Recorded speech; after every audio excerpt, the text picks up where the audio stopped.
देश के लोगों को विपक्ष ने निराश किया है। हमको तो उस समय बहुत आइडिया नहीं था कि भाई ये पुरस्कार कैसे मिलता है, नहीं मिलता है। कि अगर आप क्षेत्र, देश और समाज के बारे में कुछ करना चाहते हैं तो लोकसभा से अच्छा कोई दूसरा आपको मंच नहीं मिल सकता। जो सबसे ज़्यादा प्रश्न पूछने वाले लोग थे उसमें मेरा भी नाम आया। कुंभ मेले में ज़्यादा से ज़्यादा लोगों को सुविधा मिल सके। उस समय तो मैं दूसरे दल में था। सतीश चंद्र मिश्रा जी का कार्यक्रम था अल्लाहपुर में। माननीय मोदी जी का भी परेड में कार्यक्रम था। ये न रहे कि भाई ये देखिए दूसरी पार्टी के विधायक हैं और मोदी जी की सभा में ये सुनने आए हैं। तो जिन मोटरसाइकिलों को हम लोगों ने रवाना किया था वो ज़्यादातर हमको वहीं पर दिखाई पड़े। उसी समय मन में ये इच्छा थी कि भाई भाजपा हम लोग ज्वाइन करें। वीपी सिंह जी से हमारे परिवार का काफ़ी घनिष्ठता थी, जुड़ाव था। आज़ादी का जो केंद्र बिंदु था वो प्रयागराज ही था। यहीं से राम मनोहर लोहिया जी भी चुनाव लड़े। स्वास्थ्य के क्षेत्र में भी कुछ बड़ा करने की ज़रूरत है कि किसी तरीके से यहाँ एम्स की स्थापना हो सके। स्पोर्ट्स के क्षेत्र में भी जो इंफ्रास्ट्रक्चर हमको चाहिए वो अभी हमारे पास नहीं। किसानों को आधुनिक खेती से कैसे जोड़ा जाए, ये बात भी हम लोग महसूस करते हैं कि भाई सबको सरकारी नौकरी भी नहीं मिल सकती। कृषि उड़ान योजना के अंतर्गत कार्गो की सेवा भी शुरू की जाए कि भाई हम इस बिरादरी के हैं तो हम इसी बिरादरी की बात सुनेंगे, हम उस बिरादरी के हैं तो उसी बिरादरी की बात सुनेंगे। लेकिन अभी भी जाति एक सच्चाई है। इलाहाबाद विश्वविद्यालय को जितनी ऊंचाइयों पर जाना चाहिए था वो कहीं न कहीं जैसे कुछ ठहराव महसूस होता है। अखिलेश यादव जी भी, राहुल गांधी जी भी, मेरे पिता चूँकि यहाँ लोगों के लिए बहुत समर्पित रहे। सब नेतागिरी में ही पूरा समय चला जाएगा लोगों के बीच में, तो हम लोग के लिए भी कुछ समय चाहिए। और मन में हमारे हमेशा ये था कि भाई सेना में अगर हमारी एंट्री हो जाती तो हमको बड़ा आत्मिक सुख मिलता। क्रिकेट के प्रति एक लगाव था तो हम लोग बहुत खेला करते थे।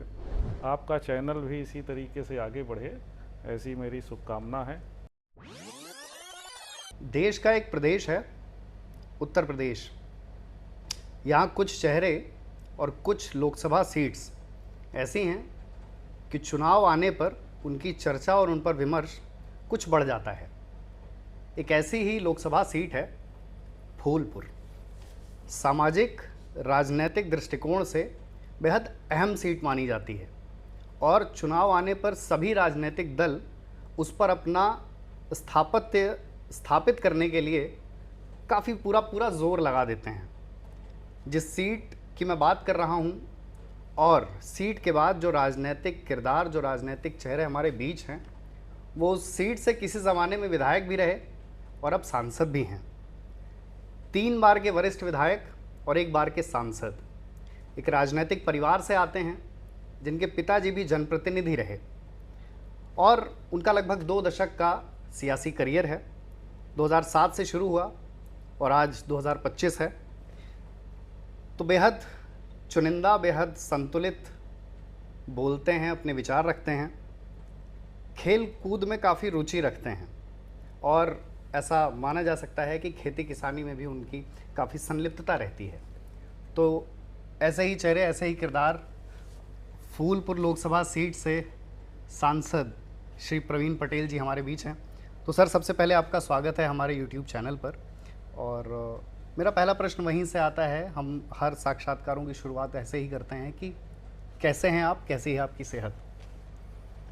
सबसे पहले तो हम आपको बहुत शुभकामना देंगे, इसलिए कि इस समय हम लोग देख रहे हैं खासकर अपना जो प्रयागराज है, यहाँ से जुड़े हुए बहुत सारे ऐसे लोग हैं जिन्होंने पत्रकारिता में या कह लीजिए विभिन्न क्षेत्रों में काफ़ी दुनिया में नाम कमाया है। आपका चैनल भी इसी तरीके से आगे बढ़े, ऐसी मेरी शुभकामना है और पूरी तरीके से स्वस्थ हूँ, अच्छे ढंग से काम कर रहा हूँ। सर, तो जैसा कि अभी क्या हुआ कि लोकतंत्र के मंदिर में मॉनसून सत्र चला, काफ़ी शोर हुआ, विपक्ष ने हंगामा किया और आपका एक इंटरव्यू भी था जिसमें आपने कहा कि ऑपरेशन सिंदूर पर चर्चा हुई तो उस पर विपक्ष ने किस तरह शोर किया। तो मैं जानना चाहूँगा कि और कई अहम बिल भी पेश हुए इस बार, तो कैसा अनुभव रहा और क्या कुछ हुआ, और इस बार का मानसून सत्र पिछले सत्रों से कितना और कैसे अलग था? देखिए, ये सत्र बहुत ही महत्वपूर्ण सत्र था, इसलिए कि पूरी दुनिया में लोग उत्सुकता से इस बात को देख रहे थे कि भाई जो ये मानसून सत्र है, इसमें देश के पार्लियामेंट में किन बातों पर चर्चा होगी। देश के आम लोगों की भी काफ़ी निगाहें थीं, और लोकसभा पूरे देश का सबसे बड़ा लोकतंत्र का मंदिर है, और जनता की जो आवाज़ है उसके साथ साथ विपक्ष की जो बातें हैं वह सब पार्लियामेंट में डिबेट के माध्यम से लोगों के बीच में जाती है।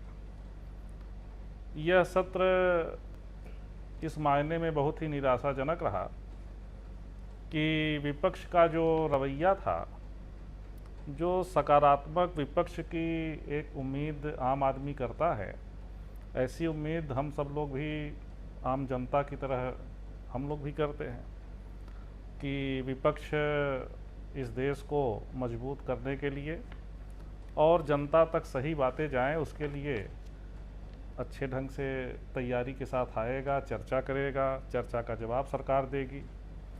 लेकिन हमने ये देखा कि लगातार लगभग 21 जुलाई से यह सत्र शुरू हुआ और 21 अगस्त तक यह सत्र जो है चला, लेकिन विपक्ष ने कोई ऐसा दिन नहीं रहा जिस दिन वो चर्चा के लिए तैयार हुए हों। पहले ही दिन सरकार की तरफ से संसदीय कार्य मंत्री जी ने इस बात को कहा कि भाई देखिए, हम लोग चाहते हैं कि जिन मुद्दों पर आप चर्चा करना चाहते हैं, क्योंकि आप जानते हैं कि पहलगाम में जो घटना हुई और ऑपरेशन सिंदूर के माध्यम से जो हमारे देश के सेना ने शौर्य का एक लोगों को गौरवशाली एक जो हमारा इतिहास रहा है, और आने वाले समय में जिस तरीके से हमारी सेना मजबूत होकर दुनिया में उभरी है, निश्चित रूप से उस बारे में कुछ चर्चा होगी। सरकार की तरफ से ये बातें लगातार आती रहीं कि भाई जो है, आप जिस भी बिंदु पर चर्चा करना चाहें, जितनी देर चर्चा करना चाहें और जिस ढंग से चर्चा करना चाहें, सरकार पूरे तरीके से तैयार है। सरकार के तरफ से आपको सरकार का जो पक्ष है वो रखा जाएगा।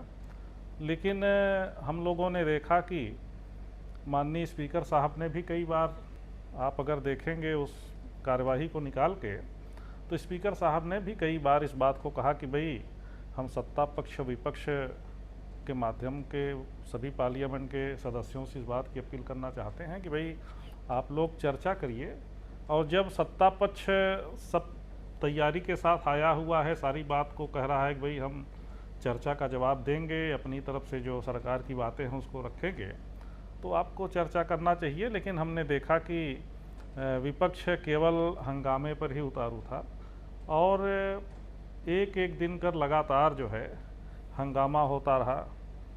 कई बार वो लोग बिल में आकर हंगामा करते रहे। तो निश्चित रूप से अगर इस मायने में देखा जाए तो देश के लोगों को विपक्ष ने निराश किया है। देश जानना चाहता था, देश सुनना चाहता था, पार्लियामेंट की कार्यवाही को देखना चाहता था, लेकिन विपक्ष का जो रवैया रहा, निश्चित रूप से लोगों को उसने निराश किया। सर, आप, जैसा कि मैंने अभी आपके परिचय में जिक्र किया, इसका उल्लेख किया कि आप पहले विधानसभा के सदस्य रहे, वो भी 3 बार, और एक वरिष्ठ पत्रकार ने आपके लिए एक बड़ा अच्छा विशेषण उपयोग किया था कि वरिष्ठ विधायक, तो और अब लोकसभा के सदस्य हैं। तो सर, विधानसभा से लोकसभा के बीच कितना कुछ बदल गया? देखिए, बेसिक चीज़ें तो वही रहती हैं, इसलिए कि जो जनता की आवाज़ है उसको हम लोग असेंबली तक और पार्लियामेंट तक पहुंचाएं, और क्षेत्र का विकास कैसे हो सकता है, आने वाले समय में समाज के सामने, देश के सामने, क्षेत्र के सामने कौन सी चुनौतियां हैं, उसका किस तरीके से हम लोग उसके लिए तैयारी करें, किस तरीके से उसका मुकाबला हमारी पीढ़ी कर पाए। निश्चित रूप से इस बात को ज़रूर हम कहना चाहते हैं कि जब विधायक के रूप में आप लखनऊ के विधानसभा में अपने क्षेत्र की तरफ से प्रतिनिधित्व करते हैं, वह भी एक गर्व का विषय होता है। लेकिन देश के पार्लियामेंट में जब अपनी बातों को रखते हैं और पूरा देश के लोग वहाँ पर सब रहते हैं, उत्तर दक्षिण पूरब पश्चिम सभी तरह से, जैसे देश हमारा देखा जाए तो विभिन्न भाषाएं हैं, विभिन्न धर्म हैं, जगह जगह थोड़ी थोड़ी जगह पर बोलियां अलग हो जाती हैं। इसी तरीके से जो हमारे दक्षिण के हमारे पार्लियामेंट के मेंबर हैं, पूरब के पार्लियामेंट्स मेंबर हैं, पश्चिम के पार्लियामेंट्स मेंबर हैं, सब की बातें वहाँ पर आती हैं। तो पूरे देश के परिप्रेक्ष्य में वहाँ पर आपको ज़्यादा जानने का भी और देश के लिए काम करने का एक अवसर मिलता है। तो हम तो इस बात के लिए अपने को सौभाग्यशाली मानते हैं कि हमारे क्षेत्र की जनता ने हमको आशीर्वाद दिया और विधानसभा के लिए भी आशीर्वाद दिया और लोकसभा में भी हमको आशीर्वाद दिया। और जिम्मेदारी के साथ जब विधानसभा में रहे तो जब क्षेत्र की सेवा करते रहे, और अभी लोकसभा में हैं तो क्षेत्र की बातों को, क्षेत्र की भावनाओं को हम लोकसभा में रखने का प्रयास करते रहते हैं। सर, जैसा कि अभी आपने कहा कि देश के हर कोने से जनप्रतिनिधि आते हैं लोकसभा में, तो और हाल ही में उसी लोकसभा में आपके नाम एक उपलब्धि दर्ज हुई, वो थी श्रेष्ठ उत्कृष्ट प्रदर्शन के लिए आपको सांसद रत्न का अवार्ड। आप उत्तर प्रदेश से आपको और संभवतः रवि किशन जी को, 2 सांसदों को ये अवार्ड मिला, तो उसका अनुभव कैसा रहा? देखिए, जब इस तरीके से आपको कोई अवार्ड मिलता है तो हम नहीं, कोई भी हो, उसके लिए एक खुशी का क्षण होता है। और इसके लिए तो हम क्षेत्र की जनता को श्रेय देना चाहेंगे कि उन्होंने हमें अपने प्रतिनिधि के रूप में लोकसभा में पहुंचाया और यहाँ की भावनाओं को हमने रखने का प्रयास किया। देखिए, हमको तो उस समय बहुत आइडिया नहीं था कि भाई ये पुरस्कार कैसे मिलता है, नहीं मिलता है। लेकिन एक बात ज़रूर हम आपसे कहना चाहते हैं कि जब पहले दिन लोकसभा में हम लोग गए तो उसके बाद एक दिन माननीय प्रधानमंत्री जी ने पूरे संसदीय जितने भी हमारे साथी हैं लोकसभा के और राज्यसभा के, उन्होंने एक बैठक बुलाई। बैठक के दौरान उन्होंने कुछ बातें कही कि भाई देखिए, लोकसभा का एक एक क्षण, एक एक पल बहुत ही महत्वपूर्ण है और हम ये आपको ज़रूर सुझाव देना चाहेंगे कि अगर आप क्षेत्र, देश और समाज के बारे में कुछ करना चाहते हैं तो लोकसभा से अच्छा कोई दूसरा आपको मंच नहीं मिल सकता। और आप हर पल का उपयोग करिए, हर क्षण का उपयोग करिए। जो लोकसभा में नियम और कानून बनाए गए हैं उसके तहत अपने क्षेत्र की, समाज की बातों को रखिए। तो मेरी भी इच्छा ये रहती थी कि ज़्यादा से ज़्यादा हम अपने क्षेत्र की बातों को रख सकें।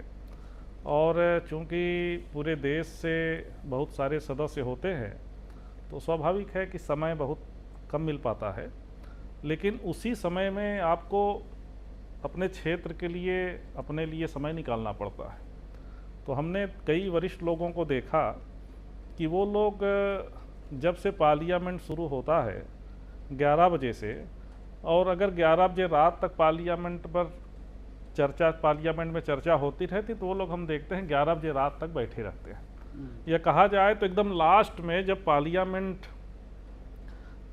चर्चा के बाद जब उठती है तो अंतिम जो कुछ लोगों में रहते हैं उनमें हमने देखा कि बहुत वरिष्ठ लोग जो है उसमें रहते हैं। तो हमारे मन में ये बात ज़रूर आती थी कि भाई इतने वरिष्ठ लोग इतनी देर तक बैठे रहते हैं तो इसके पीछे कुछ न कुछ कारण है। कुछ लोगों से हमने भी चर्चा की, सुझाव लिया, तो उन लोगों ने जो हमें मंत्र बताया कि देखिए, पार्लियामेंट में आप अगर चाहते हैं कि ज़्यादा से ज़्यादा आपकी बातें जाएं, क्षेत्र की बातें जाएं, समाज की बातें जाएं, देश के लिए कुछ आप बोलना चाहते हैं, तो स्वाभाविक है कि आपको पूरा समय देना चाहिए। इसलिए कि बहुत सारे मेंबर्स आते रहते हैं, जाते रहते हैं, तो जो आते जाते रहते हैं उसी में से आपको समय निकालना पड़ता है कि भाई अगर उस समय कम मेंबर्स हैं, स्वाभाविक है कि अगर 50 मेंबर्स हैं तो 50 में आपको ज़्यादा बोलने का अवसर मिल सकता है, 500 रहेंगे तो उसमें आपको कम मौका मिलेगा। तो इसलिए मेरी कोशिश रहती है। दूसरा ये है कि 3 बार विधायक रहने से एक अनुभव भी था और प्रश्न लगाना, 0 आवर का कैसे उपयोग हो सकता है, 377 का कैसे ज़्यादा से ज़्यादा हम लोग उपयोग कर सकते हैं, और भी जो संसदीय नियमावली है उसके तहत किन किन नियम के तहत हम अपनी बातों को रख सकते हैं, उसके लिए थोड़ा सा ज़रूर मेहनत करनी पड़ती है, अध्ययन करना पड़ता है, नियम कानून के बारे में जानकारी करनी पड़ती है। लेकिन सबसे ज़्यादा ज़रूरी होती है कि आप ज़्यादा से ज़्यादा पार्लियामेंट जब चले तो आप ज़्यादा से ज़्यादा उपस्थित रहिए और हर क्षण का, हर पल का उपयोग करिए, तो निश्चित रूप से आप समाज की जो कसौटी है उस पर ज़रूर आप खरा उतर सकते हैं। और ये प्रयास रहा और लगातार, चूँकि जो सबसे ज़्यादा प्रश्न पूछने वाले लोग थे उसमें मेरा भी नाम आया, जो सबसे ज़्यादा 0 आवर में बोलने वाले लोग थे उसमें भी मेरा नाम आया, 377 जो लगा है उसमें भी नाम आया, और सबसे ज़्यादा समय तक और सबसे ज़्यादा उपस्थिति में भी मेरा नंबर रहा। तो जब कई कसौटियों को आप इस तरीके से देखते हैं और स्वाभाविक है कि ऐसे उसमें जब पुरस्कार मिलता है तो अंदर से और जो है उत्साह होता है और प्रेरणा मिलती है कि और भी हम ज़्यादा से ज़्यादा काम कर सकें। तो समाज के लिए, अपने प्रयागराज के लिए इस समय इसलिए कि देखिए 2024 में चूँकि कुंभ भी था तो मन में तमाम सवाल थे, लोगों के तमाम सवाल थे, क्षेत्र की विकास की बातें थी, करोड़ों लोग आ रहे थे, उनके इंतजाम की बात थी। तो पार्लियामेंट से अच्छा कोई मंच हो नहीं सकता था, चाहे आप रेलवे पर हो, चाहे आप सिविल एविएशन पर हो, चाहे व्यवस्था पर हो, मतलब एक तरीके से कहा जाए तो कुंभ मेले में ज़्यादा से ज़्यादा लोगों को सुविधा मिल सके, उसके लिए भी एक अच्छा अवसर हमारे सामने था। उस अवसर का हमने प्रयास किया कि उसका उपयोग करूं, और निश्चित रूप से यह पुरस्कार मिला और उससे निश्चित रूप से उसका श्रेय पूरे क्षेत्र की जनता को जाता है। जैसा कि आप एक राजनीतिक परिवार से आते हैं और एक अच्छा बड़ा राजनीतिक करियर भी हो गया अब तो आपके पिताजी कांग्रेस में रहे और देश में बहुत सी पार्टियां हैं, खासकर उत्तर प्रदेश में कई राजनीतिक दल प्रभावी स्थिति में हैं। तो सबसे पहले तो कांग्रेस क्यों नहीं, और उसके बाद चलिए कांग्रेस नहीं तो बसपा या सपा क्यों नहीं, भाजपा ही क्यों?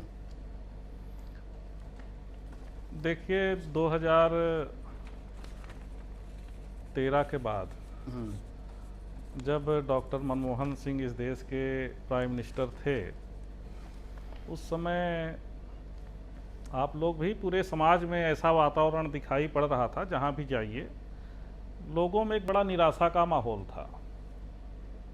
जहाँ भी हम लोग जाते थे, लोगों के बीच में चर्चा करते थे, बैठते थे, सब लोग यही कहते थे कि भाई प्राइम मिनिस्टर ऐसा हो जो मजबूती से देश को आगे बढ़ा सके, 21वीं सदी है, 21वीं सदी का भारत बन सके, हमारे नौजवानों के तमाम सपने हैं, उन सपनों को साकार कर सके, भ्रष्टाचार बहुत बढ़ गया है उस पर लगाम लग सके, कानून व्यवस्था की बातें रोज़ उठती रहती हैं, उसको कैसे हम लोग काबू कर सकते हैं।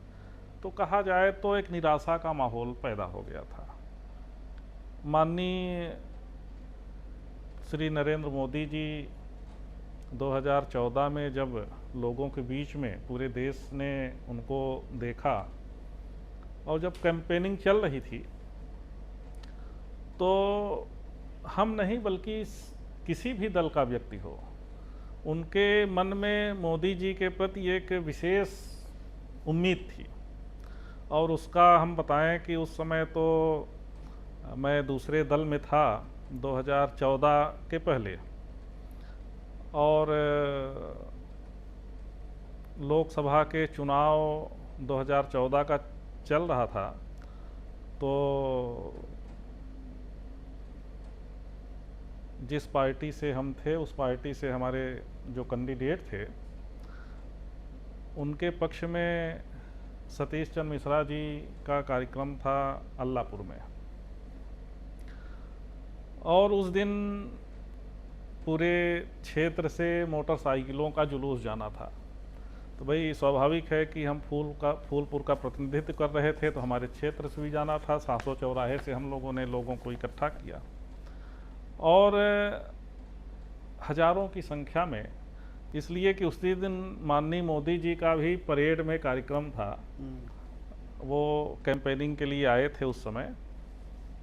तो ये बात थी कि भाई मोदी जी का भी कार्यक्रम है, तो हमारे कैंडिडेट या जो बसपा से एक सभा उसी दिन रखी गई थी, वो किसी तरीके से फ्लॉप ना हो, इसके लिए थोड़ा सा हम लोग और अच्छा इंतजाम करें। तो हम लोगों ने हजारों लोगों को इकट्ठा किया मोटरसाइकिल से कि भाई जुलूस के शक्ल में चलेंगे। शास्त्री पुल से ही जाना था और आपके रामलीला पार्क जो अल्लाहपुर में है वहीं पर उनका कार्यक्रम था उस दिन। तो हम लोगों ने झंडी दे के रवाना किया। पीछे से हम लोग जब सब रवाना हो गए तो पीछे हम लोग की गाड़ी थी। तो ये था कि भाई चलते चलते थोड़ा सा देर तो हो ही जाएगी, इसलिए कि स्वाभाविक है कि भाई अल्लाहपुर जाने में ट्रैफिक का तमाम चीज़ों का। और वही समय नरेंद्र मोदी जी का भाषण का भी समय हो रहा था, परेड में आए हुए थे। तो जब शास्त्री पुल पर पहुँचे हम लोग,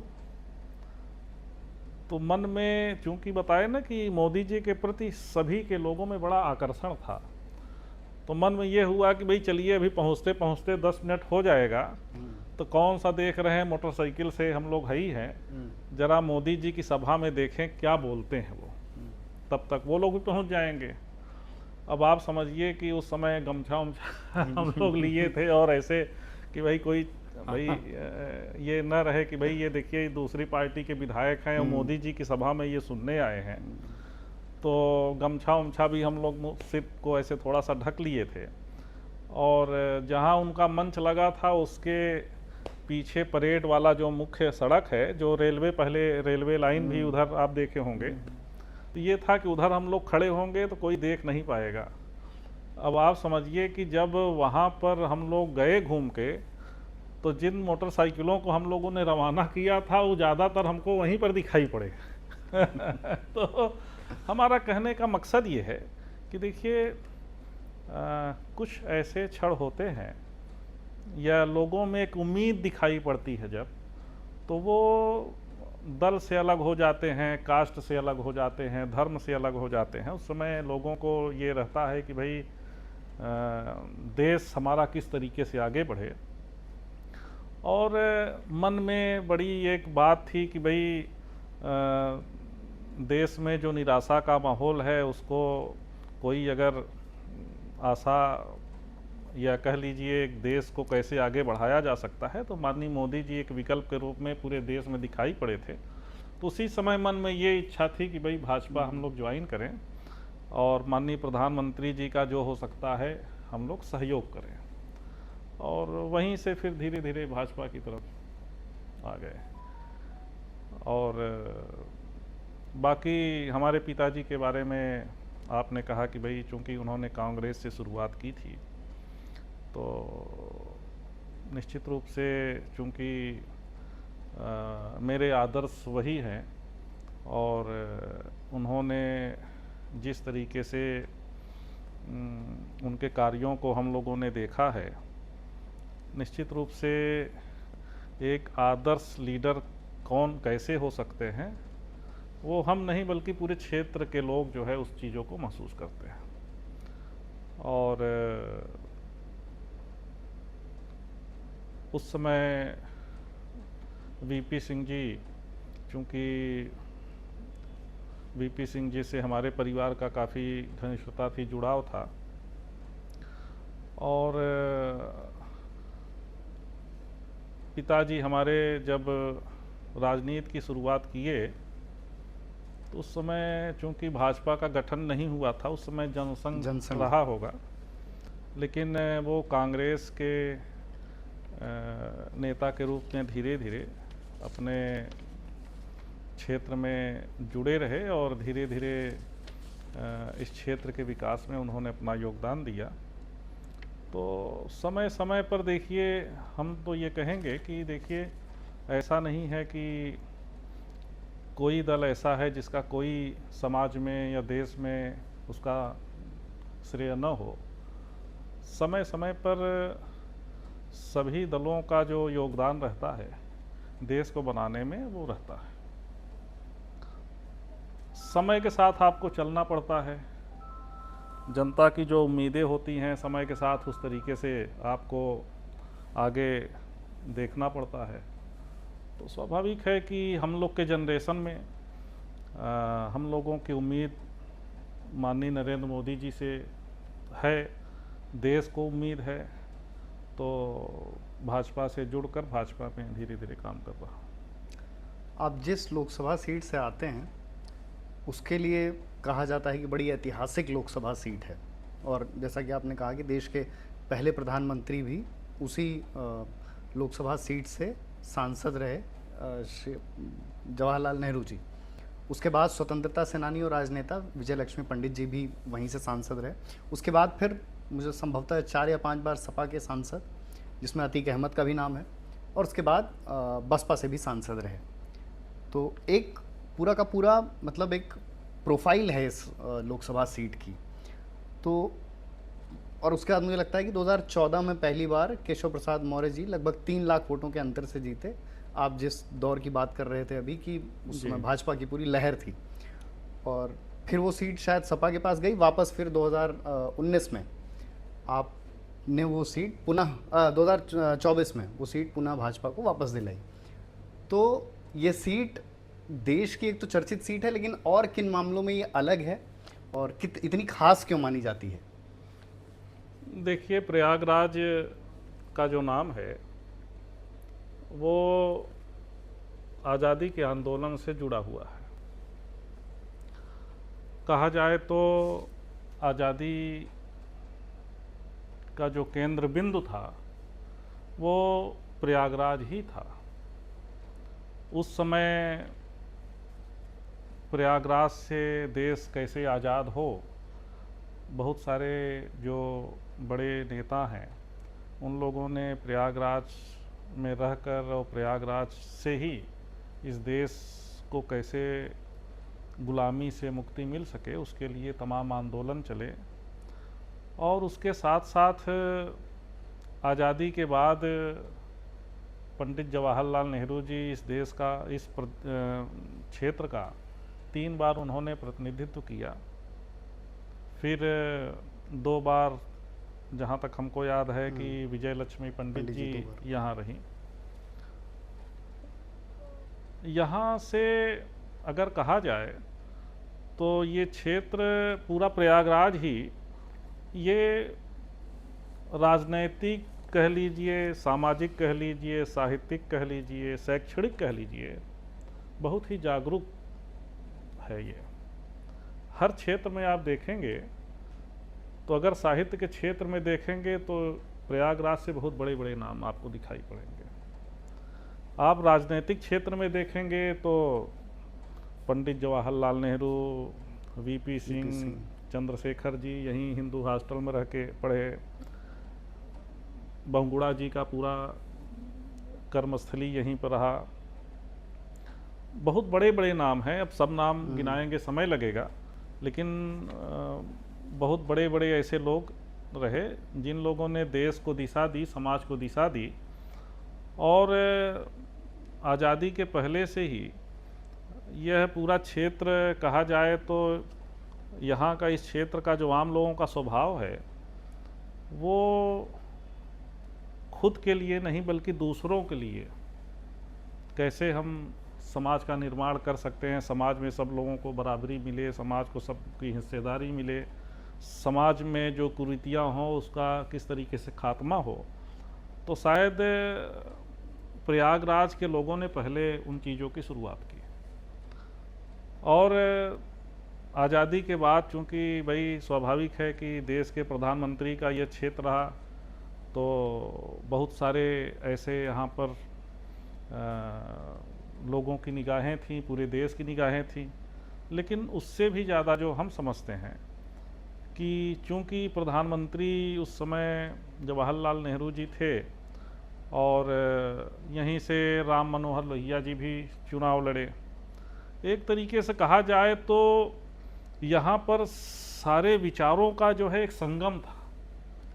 एक तरफ कांग्रेस का, तो एक तरफ जो है प्रभुदत्त ब्रह्मचारी जी जो है यहाँ से चुनाव लड़ते थे पंडित जी के सामने, और सोशलिस्ट का देखा जाए तो आप राम मनोहर लोहिया जी का, राम पूजन पटेल जी का, जनेश्वर मिश्रा जी का, कमला बहुगुणा जी भी यहाँ से रहीं, वीपी सिंह भी सोराव से मेले रहे तो उन चीज़ों को, और काशीराम जी जिन्होंने बहुजन समाज पार्टी के माध्यम से पूरे देश में खासकर जो बहुत गरीब तबका है उसको आगे बढ़ाने का उन्होंने काम किया, वह भी यहाँ से चुनाव लड़े। तो कहा जाए तो यहाँ के सारे वर्ग के लोग बहुत पॉलिटिकल रूप से बहुत जागरूक हैं, और जब ऐसे क्षेत्र का आपको प्रतिनिधित्व करने का अवसर मिलता है तो निश्चित रूप से हमारे लिए ही नहीं बल्कि किसी के लिए ये बड़ा गौरवशाली क्षण होता है कि इतने बड़े बड़े लोग यहाँ से चुनाव लड़े, कुछ लोग चुनाव जीते, कुछ लोग चुनाव हारे, लेकिन एक विचारों का यहाँ मंथन होता रहा। अगर कहा जाए तो जैसे समुद्र मंथन होता है कि समुद्र मंथन हुआ तो भाई तमाम रत्न निकले, तो हमारी फूलपुर लोकसभा भी अगर कहा जाए तो यहाँ भी विचारों का ही मंथन जो है अगर देखेंगे तो वैचारिक मंथन, साहित्यिक मंथन, शैक्षणिक मंथन, मतलब लगातार जो है इस क्षेत्र में काफ़ी इस मामले में जागरूकता रही है, और उसी का परिणाम रहा है कि इतने बड़े नेताओं को यहाँ के लोगों ने अवसर दिया और उनके विचारों को यहाँ के लोगों को जानने का अवसर मिला। और मैं भी इस क्षेत्र से प्रतिनिधि के रूप में क्षेत्र की जनता ने चुना है, तो मैं सौभाग्यशाली मानता हूँ कि ऐसे हमारे नेता जो बहुत बड़े बड़े देश को जिन लोगों ने दिशा दी है, ऐसे लोगों को ऐसे लोगों की सीट पर भी हमें काम करने का एक अवसर मिल रहा है। सर ये बात तो अपनी जगह ठीक है कि इतने बड़े बड़े चेहरे दिग्गज यहाँ से चुनकर उन्होंने लोगों का प्रतिनिधित्व किया सदन में, लेकिन दूसरी तरफ आज भी इस क्षेत्र में कुछ ऐसी समस्याएं, कुछ ऐसे मुद्दे हैं जिनको एड्रेस किया जाना ज़रूरी है। तो आपकी दृष्टि में वो चुनौतियां या वो समस्याएं क्या हैं, और उन चुनौतियों के लिए आपकी तरफ से क्या प्रयास होंगे? देखिए, समय समय पर चुनौतियां भी अलग होती हैं।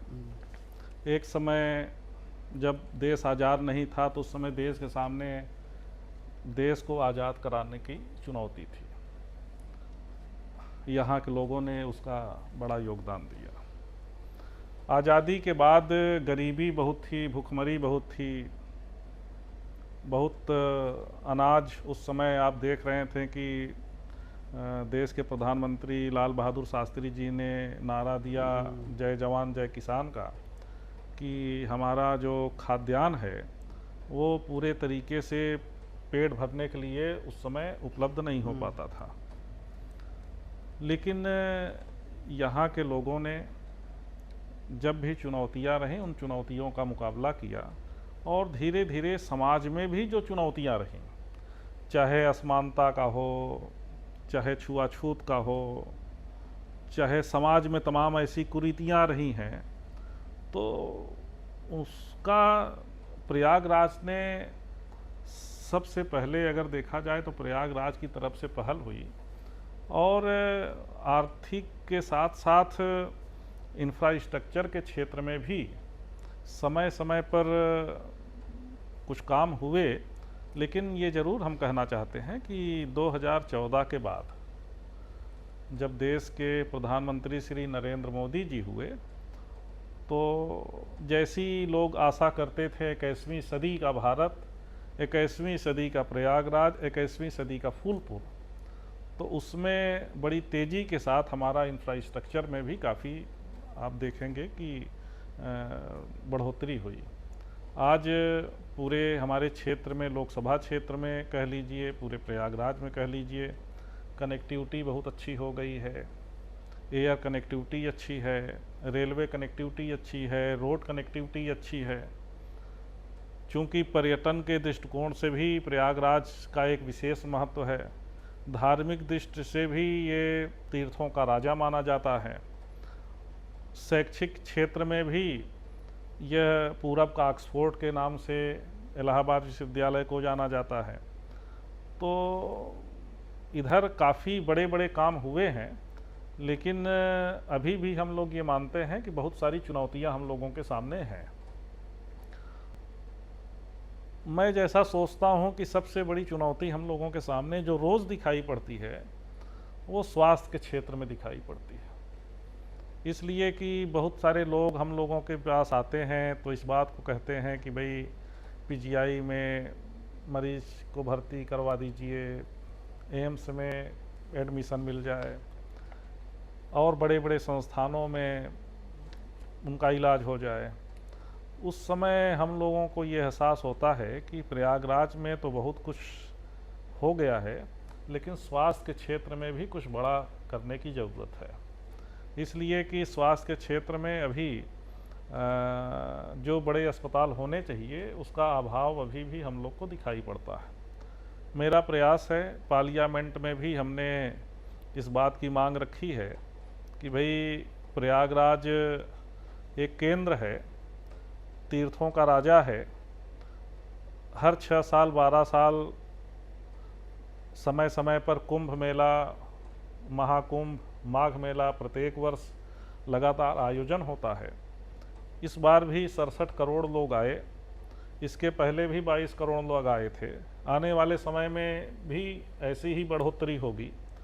और उसके साथ साथ देखा जाए तो हमारा जो ये प्रयागराज है उससे सटा हुआ जो मध्य प्रदेश है, वहाँ के भी 10 जिलों को अगर आप देख लीजिए, चाहे आपका सतना हो, चाहे रीवा हो, चाहे आपका सिंगरौली हो, चाहे आपका अगल बगल के देख लीजिए अगर, और इधर आप देखिए तो बिहार भी बनारस से सटा हुआ है।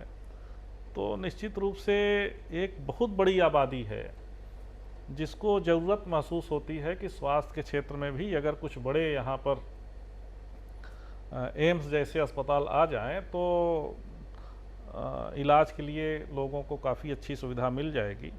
इसके लिए हमने लोकसभा में भी सवाल उठाया है। मेरा प्रयास चल रहा है कि किसी तरीके से यहाँ एम्स की स्थापना हो सके या और भी बड़े अस्पतालों की स्थापना हो सके, जिससे यहाँ के लोगों को स्वास्थ्य की अच्छी सुविधा मिल सके। एक तो ये, दूसरा जो मुझे महसूस होता है कि अभी 29 तारीख को मेजर ध्यानचंद का जन्मदिन हम लोगों ने मनाया, और ध्यानचंद जी का नाम जब आप लेते हैं तो हॉकी के जादूगर के रूप में, और उस समय जब हिटलर जर्मनी में, और उस समय हिटलर के सामने जो है जो मैच हुआ था और उसमें हमारे ध्यानचंद जी ने जिस तरीके से गोल किए थे, और उस समय का प्रसंग ऐसा पढ़ते हैं हम लोग कि हिटलर ने इस बात को कहा कि भाई आप हमारे देश जर्मनी में बस जाइए, हम सारी सुविधा देंगे और किसकी उपाधि देंगे, लेकिन उनको देश के प्रति इतना प्रेम था कि उन्होंने उसको ठुकराया। और हम लोगों के लिए बड़ा गर्व का विषय है कि वो प्रयागराज से उनका ताल्लुक था। लेकिन अभी भी स्पोर्ट्स के क्षेत्र में भी जो इंफ्रास्ट्रक्चर हमको चाहिए वो अभी हमारे पास नहीं है। अभी हमारे पास मेवहाल है, मेवहाल में आप जानते हैं कि भाई सीमित लोग ही उसमें प्रैक्टिस कर पाते हैं। मदन मोहन मालवीय स्टेडियम पुराना बना हुआ है लेकिन अब नाकाफ़ी हो गया है। अभी अभी हम देखते हैं कि जो एथलेटिक्स के लिए ट्रैक बना है तो वहाँ पर और गेम्स नहीं हो पाते। अभी भी यहाँ पर स्पोर्ट्स के क्षेत्र में, इसलिए कि देखिए समाज के निर्माण में स्पोर्ट्स की बहुत बड़ी भूमिका है। केवल मेडल प्राप्त करें इसके लिए नहीं, बच्चों का व्यक्तित्व निखरे, बच्चों में टीम वर्क की एक भावना पैदा हो, बच्चों के अंदर एक समाज के में एक लगाव पैदा हो, एक प्रतिस्पर्धा, स्वस्थ प्रतिस्पर्धा रहे, तो हम लोग अभी भी इस बात को महसूस करते हैं कि स्पोर्ट्स के क्षेत्र में बच्चों के लिए जो सुविधा हमको देनी चाहिए वो हम नहीं दे पा रहे हैं। अभी आप जानते हैं कि वाराणसी में माननीय प्रधानमंत्री जी के क्षेत्र सिगरा में एक बड़ा स्टेडियम अंतर्राष्ट्रीय स्तर का बन रहा है। तो हम जानते हैं कि भाई चूंकि यहाँ से 80 किलोमीटर दूर अगर अंतर्राष्ट्रीय स्टेडियम बन रहा है तो स्पोर्ट्स और क्रिकेट के लिए तो यहाँ नहीं बनेगा। तो इसलिए हमने मांग की है कि स्पोर्ट्स अथॉरिटी ऑफ इंडिया की साई की एक यहाँ शाखा जो है खोली जाए, जिसमें बच्चों को प्रशिक्षित किया जाता है, स्पोर्ट्स के लिए बच्चों को ट्रेनिंग दिया जाता है, और बच्चे जिस भी खेल में जाना चाहें उनको अच्छे कोचेस मिल जाएं, अच्छी व्यवस्था मिल जाए, उनको इंटरनेशनल स्तर की सुविधाएं मिल जाएं, उसके लिए मेरा प्रयास है। इसके लिए भी हमने पार्लियामेंट में मांग रखी है। स्पोर्ट्स मिनिस्टर से भी हमने इस बात को कहा है कि भाई हमारे क्षेत्र में साईं का सेंटर अगर हो जाए तो हमारे पूरे प्रयागराज के लिए एक बड़े गौरव की बात होगी। और उसके साथ साथ इंफ्रास्ट्रक्चर के क्षेत्र में काफ़ी कुछ धीरे धीरे काम आगे बढ़ रहा है। लेकिन तीसरा जो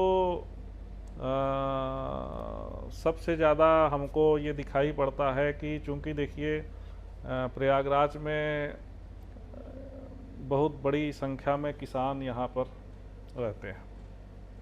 किसानों को आधुनिक खेती से कैसे जोड़ा जाए, ये भी हम लोग के सामने एक चुनौती है। इसलिए कि अभी भी हम लोग देखते हैं कि परंपरागत जो खेती करते हैं भाई धान और गेहूं की, उससे बहुत आय आपकी नहीं बढ़ सकती। ये बात भी हम लोग महसूस करते हैं कि भाई सबको सरकारी नौकरी भी नहीं मिल सकती। आज तक हम लोगों ने इस बात को महसूस किया है कि किसी भी आप बच्चे से पूछिए कि भाई आप क्या बनना चाहते हो, कोई बताएगा कि भाई हम इंजीनियर बनना चाहते हैं, कोई डॉक्टर बनना चाहता है, कोई आईएएस बनना चाहता है, कोई पीसीएस बनना चाहता है, कोई क्लर्क बनना चाहता है, मतलब तमाम बैंक में कोई जाना चाहता है। ये बड़ा दुर्भाग्य का विषय है कि आज तक एक भी व्यक्ति हम लोगों को नहीं मिला जो इस बात को कहे कि भाई हम खेती भी करना चाहते हैं, जबकि ये बहुत बड़ा सेक्टर है। लेकिन हम लोगों ने, या कहिए कि ये हम लोग की कमी ही मान लीजिए इसको, कि हम लोग आधुनिक खेती से नौजवानों को नहीं जोड़ पाए। हम लोग कई बार यूट्यूब पर देखते हैं, तमाम ऐसे लोगों को देखते हैं जिन लोगों ने बड़ी बड़ी नौकरियों को छोड़ के आधुनिक खेती की तरफ आए, करोड़ों रुपए का मुनाफा कमा रहे हैं। तो हमारे पास अच्छे मेहनती लोग हैं, हमारे पास अच्छे खेत हैं। ये प्रयागराज ऐसी भूमि है, खासकर हमारा क्षेत्र, शायद इससे ज़्यादा उपजाऊ भूमि पूरे आपको उत्तर प्रदेश में कम जगह मिलेगी। लेकिन आधुनिक खेती की तरफ हम लोग अपने नौजवानों को भी कैसे जोड़ सकते हैं जो खेती से जुड़े हुए जिनके परिवार हैं। ऐसा नहीं है कि सारे लोग भाई आईएएस बनेंगे, सारे लोग पीसीएस बन जाएंगे, सारे लोग डॉक्टर्स बन जाएंगे। समाज का सारे क्षेत्रों में जब लोग जाते हैं तभी समाज अच्छे ढंग से आगे बढ़ता है। तो मेरी कोशिश ये है कि आधुनिक खेती से कैसे इनको जोड़ा जाए, ऑर्गेनिक खेती से कैसे जोड़ा जाए, इनकी खेती की आय कैसे बढ़ सके, ये भी मेरा प्रयास है कि अपने क्षेत्र में कुछ ऐसे मॉडल के रूप में हम लोग डेवलप करें, कुछ ऐसे नए नौजवानों को प्रेरित करें, कुछ नौजवानों को ले चलें ऐसी जगहों पर जो देखें कि भाई खेती किसानी से भी आप बड़े उद्योगपति से अच्छा पैसा कमा सकते हो। तो ये भी हमारे मन में है और मेरी रुचि भी है इस पर। मेरा प्रयास है कि इस पर भी कुछ न कुछ हम काम कर सकें। इधर ज़रूर हमने इस बात को महसूस किया है कि हमारे जो नौजवान हैं वो रोज़गार को लेके ज़रूर उनके मन में कुछ बातें रहती हैं, और अगर हम इस बात को कहें कि नहीं जो है भाई सब कुछ हमने उपलब्ध करा दिया, तो ऐसा नहीं है। अभी भी बहुत कुछ करना बाकी है। अभी भी प्रयागराज में देखा जाए तो उद्योग के रूप में जितनी उपलब्धि हम लोग की होनी चाहिए उतनी उपलब्धि नहीं हो पाई। अगर देखा जाए तो इफ़को और जो आपके नैनी में तमाम उस समय जो है तमाम बड़े बड़े उद्योग लगे, बहुत सारे उद्योग उसमें बंद भी हो गए, लेकिन अभी भी नए उद्योगों की स्थापना यहाँ पर होनी ज़रूरी है, जिससे यहाँ के बच्चों को रोज़गार से जोड़ा जा सके। अभी औद्योगिक क्षेत्र के लिए कई जगह ज़मीन चिन्हित की गई है। हमने अभी पार्लियामेंट में भी इस बात को कहा था कि भाई हमारी जो मऊआइमा की कताई मिल है उसकी ज़मीन काफ़ी पड़ी हुई है, उसका ज़मीन का उपयोग नहीं हो पा रहा है, तो उसको भी सरकार ने, उत्तर प्रदेश सरकार ने उन चीज़ों को ध्यान में रखते हुए एक औद्योगिक क्षेत्र के रूप में डेवलप करने का फ़ैसला लिया। हमारा जो गंगा एक्सप्रेसवे आ रहा है, सुराव और नवाबगंज में जुड़ रहा है, वहाँ भी औद्योगिक कॉरिडोर एक बन रहा है। तो अगर कहा जाए तो सरकार का प्रयास है, हम लोग का प्रयास है, लेकिन अभी इस क्षेत्र में भी बहुत कुछ करने की ज़रूरत है। महिलाओं के क्षेत्र में भी, इसलिए कि देखिए एक परिवर्तन हम लोगों ने इधर पिछले 10 सालों में देखा है। हम लोग गाँव में जाते थे, लोगों के बीच में जाते थे, तो महिलाएं जब मिलती थीं तो ज़्यादातर यही चर्चा करती थी कि भाई जो है हमको हमारी पेंशन हो जाए, हमको घर नहीं है घर मिल जाए, हमारे यहाँ सड़क नहीं है सड़क मिल जाए, बिजली नहीं है बिजली मिल जाए। लेकिन इधर हमने देखा है कि ये जो स्वयं सहायता समूह के माध्यम से सरकार ने तमाम स्कीमों को लागू करने का काम किया है कि अब देखिए तो हर गांव में, हर कस्बे में आपको बहुत सारे ऐसे लोग मिल जाएंगे, महिलाएं मिल जाएंगी जो काम करना चाहती हैं, अपने काम की शुरुआत कर रही हैं। अभी भी एक चुनौती हम लोग के खासकर ज़िले में और अपने यहाँ लोगों के सामने है, वो ये है कि वो उत्पादन तो करते हैं लेकिन विपणन की कोई ऐसी व्यवस्था हम नहीं उपलब्ध करा पा रहे हैं जिससे अपने उत्पाद को वो बेच सके, या कहा जाए तो जो जिन चीज़ों को वो लोग बना रहे हैं उसका उचित मूल्य मिल सके, जिससे उनकी आमदनी बढ़ सके, ये अभी हम लोग नहीं कर पा रहे हैं। इस पर थोड़ा सा हम लोग प्रयास कर रहे हैं कि इसमें कुछ काम बढ़े, जिससे हमारी जो माताएं हैं, बहनें हैं, बहुत सारी ऐसे लोग हैं जो स्वयं से कुछ न कुछ कम करना चाहते हैं, उनको प्रयागराज में भी अच्छे चीज़ें उपलब्ध हो सके, अच्छा बाज़ार उपलब्ध हो सके, ये भी हम लोग की कोशिश है।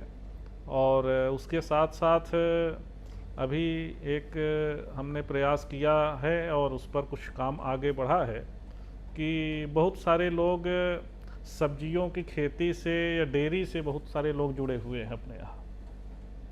खासकर जो नवाबगंज और सुराव का जो इलाका है वहाँ पर आप देखेंगे तो सब्जियों की खेती बहुत सारे किसान करते हैं। वो जल्दी ख़राब हो जाता है, जिसकी वजह से कई बार उनको वो फ़ायदा नहीं मिल पाता। तो उसके लिए कृषि उड़ान योजना जो गवर्नमेंट की चल रही है, उसके अंतर्गत हमने पार्लियामेंट में भी इस बात को उठाया था। सिविल एविएशन का जब बिल आया था कि भाई हमारा प्रयागराज में जो एयरपोर्ट है उसमें कृषि उड़ान योजना के अंतर्गत कार्गो की सेवा भी शुरू की जाए, और जिससे यहाँ के किसानों की सब्जियाँ, डेयरी के उत्पाद या जो और भी चीज़ें हैं वो बिना ख़राब हुए बाज़ार तक पहुँच सके। उसके लिए भी लगभग ज़मीन चिन्हित हो गया है, ज़मीन चिन्हित होकर उसके लिए भी आगे शासन में प्रस्ताव गया है। तो हमारा कहने का मकसद ये है कि सभी क्षेत्रों में हम लोगों को मेहनत करने की अभी ज़रूरत है, और इस प्रयागराज को हम लोग एक नए प्रयागराज के रूप में डेवलप कर सकें, ऐसा मेरा प्रयास है। बात करते हैं सर 2014 और 2019 की। भारतीय जनता पार्टी का राजनीतिक प्रदर्शन अपने शीर्ष पर, उसके बाद 2024 का लोकसभा चुनाव, उसमें वो ग्राफ थोड़ा गिरता है। आमतौर पर कहा जाए तो जो सीटों की संख्या थी वो गिरती है, और जबकि पार्टी ने नारा दिया 400 पार का। तो लेकिन इस पूरी विषम राजनीतिक परिस्थितियों के माहौल में भी आपने वो कौन सा फॉर्मूला डिकोड किया कि आपकी सीट निकल गई? देखिए, फार्मूला, सबका फार्मूला हमको लगता है, जो अभी तक मेरा अनुभव है जी, वो यही है कि जनता से आप जितना जुड़े रहेंगे उतना ही आपको, आपके लिए, किसी भी पॉलिटिकल लोगों के लिए उतना ही अच्छा रहता है। और जब हम लोकसभा के चुनाव में प्रचार में जाते थे तो बहुत सारे पत्रकार हमसे इस बात को कहते थे कि भाई सबसे पहला काम क्या करेंगे। तो हम यही कहते थे कि सबसे पहले जनता के विश्वास की बहाली सबसे पहला मेरी प्राथमिकता है। इसलिए कि जैसे होता क्या है कि जनरल हम लोग देखते हैं कि भाई आम आदमी इस बात को ज़रूर कहता है कि भाई जब वोट लेना होता है तभी जो है नेता लोग का मतलब रहता है, वोट ख़त्म हो जाता है तो मतलब ख़त्म हो जाता है। तो मेरी कोशिश ये है शुरू से ही कि हम लोग जनता से जुड़े रहें, जनता के बीच में बने रहें। आप जनता के बीच में लगातार बने रहेंगे तो एक बात मैं बड़े जिम्मेदारी के साथ कहना चाहता हूँ, सारी समस्याओं का हल भी जनता ही बताती है। अगर वो समस्या बताती है तो उसका हल भी बताती है। जब भावनात्मक एक लगाव होता है तो और भी जितने भी आंधी तूफान हैं वो उतना काम नहीं करते कि भाई उसका नुकसान आपको हो। तो निश्चित रूप से हम यही कहेंगे कि जनता से जुड़ाव जितना ज़्यादा से ज़्यादा हो सके, जनता के बीच में ज़्यादा से ज़्यादा जितना आप रह सकें। और मेरी कोशिश भी रहती है, आप जब से लोकसभा का मैं सदस्य बना हूँ तो अगर फेसबुक, चूँकि इस समय सोशल मीडिया का काफ़ी वो है, तो फेसबुक को अगर आप खंगालिए हमारे उसको शुरू से, तो दिल्ली में अगर पार्लियामेंट का सेशन चल रहा है तब तो मान लीजिए दिल्ली में रहना होता है, और जब मैं प्रयागराज में रहता हूं तो आप देखेंगे कि मैं लगातार जनता के बीच में ही रहता हूं, कहीं न कहीं किसी न किसी क्षेत्र में लगातार जो है लोगों के बीच में सुख दुख में शामिल होता रहता हूं। मेरा प्रयास ये रहता है कि आप जनता जितना जुड़े रहेंगे उतना ही क्षेत्र के लिए भी अच्छा है, और जनता को भी ये लगता है कि हमारा प्रतिनिधि हमारे नज़दीक है।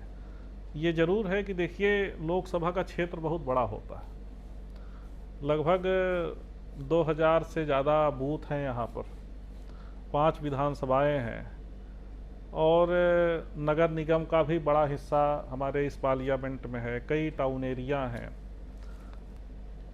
बहुत सारे ब्लॉक हैं। तो हम ये जानते हैं, या हम लोग भी इस बात को महसूस करते हैं कि आप हर घर तक तो नहीं पहुंच पाते, लेकिन हम लोग की कोशिश रहती है कि हम लोग हर व्यक्ति तक पहुंचने की कोशिश करें किसी न किसी माध्यम से। इसलिए कि इतने बड़े क्षेत्र में आप चाह के भी आप चाहिए कि भाई हर व्यक्ति तक आप पहुंचिए, तो मेरी कोशिश ज़रूर है, लेकिन हम लोगों की ये है कि भाई लोगों के बीच में लगातार बने रहें। जब हम उत्तर भारत के 2 राज्यों की बात करते हैं, उत्तर प्रदेश और बिहार, तो यहाँ की राजनीतिक चर्चा में जाति को अलग नहीं किया जा सकता, और ये हमेशा से रहा है, और कई राजनीतिक दलों का अस्तित्व का आधार ही जाति है। तो और आपकी जो लोकसभा सीट है, यहाँ भी कई बिरादरियों का प्रभुत्व है, और कई वो जो प्रभुत्व है उससे यहाँ की राजनीति, यहाँ का चुनाव सीधे तौर पर प्रभावित होता है। तो क्या इस लोकसभा सीट में जो जातिगत फैक्टर है वो हावी है? अब ऐसा है, देखिए आपको सब चीज़ों में संतुलन बना के चलना पड़ता है। जी। इसलिए कि हम इस बात को कहें कि नहीं भाई जात कोई फैक्टर नहीं है, तो ये बेईमानी होगी।